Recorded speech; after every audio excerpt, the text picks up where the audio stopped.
Hey foodies, what you all doing? Winter has always been about hanging out with friends, enjoying the great outdoors in the sunshine, and staying out till the sun sets. Laughter is brightest in the place where food is. Who does not crave for food when they have the freedom to eat whatever they want as long as it's free? Many of us have grown up with a sweet tooth, and one such thing that we usually end up picking every now and then is jalebi, the monarch of all delicacies. Jalebi is India's national sweet. It may be enjoyed at any time of the day, in any season, and for any reason. The sensation of biting into a hot jalebi is nothing short of an aromatic ecstasy. Jalebi's earliest known roots are in Iraq, where it was known as kundalika, between 3100 and 539 BC. The oldest recorded mention of it is from the 13th century in Iran, where it was known as zuvia. In the 1450s, the first mention to India was made. From there, it made its way to Nepal in the north. Let me now tell you what jalebi in Centurion University tastes like. I have been a part of this institution for over a year, and we have a vendor who sells bread pakoda, samosa, and a variety of other appetizing foods in addition to jalebi. It's very much inspiring to watch how much work he puts into the process simply to make ends meet. So far, all I know about him is that he gets up early in the morning and hurries to the university as quickly as he can, so that he may set up the mise en place. I wish I could tell you about all of his other delicious goodies, but I would rather drool over jalebi dreams. Continuing where I left off, he mixes all-purpose flour, white cornstarch, yogurt, baking powder, and turmeric into a batter. He then covers it with a lid and leaves it to ferment for 12 hours in a warm room temperature environment.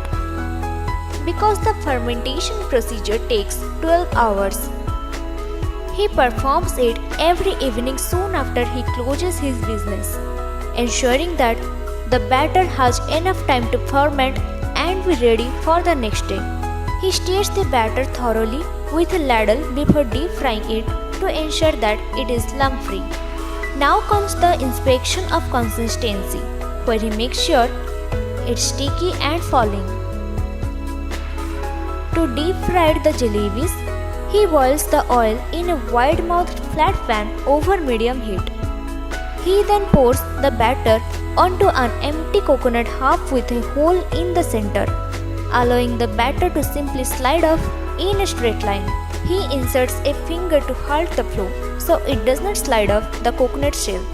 He then places it over the oil and lifts his finger, allowing the batter to sink to the bottom. He swirls it in spirals as it falls to form a perfect circle. Despite the fact that the form has no influence on the flavor and texture, there appear to be no defects in either the shape or the taste. He carefully drains the excess oil after frying them, and they are ready to be sugar coated in a heated sugar solution he is prepared ahead of time. He keeps them immersed in the syrup for 2 to 3 minutes, flipping them once and removes them with a massive tongue. This is the moment to witness people from all around come flooding into his business, tumbling over each other to grab them all before they are gone.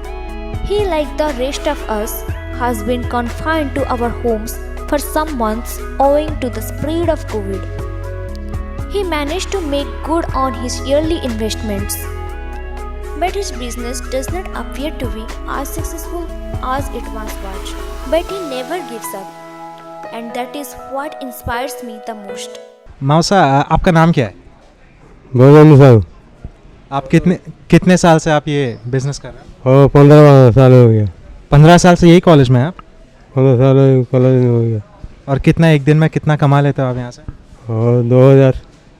और जब Covid हुआ था तब आपका income क्या हुआ, कैसे? Income किसी ने काम करता है, घर बैठे तो चलता है।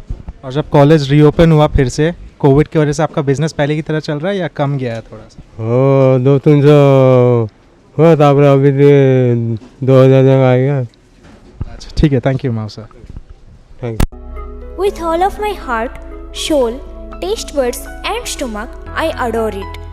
Surprisingly, I have also reached a point where I desire more food than I consume. Because of the sugar and fried preparation, as well as the high calorie content, I prefer to enjoy it with my eyes rather than my taste senses.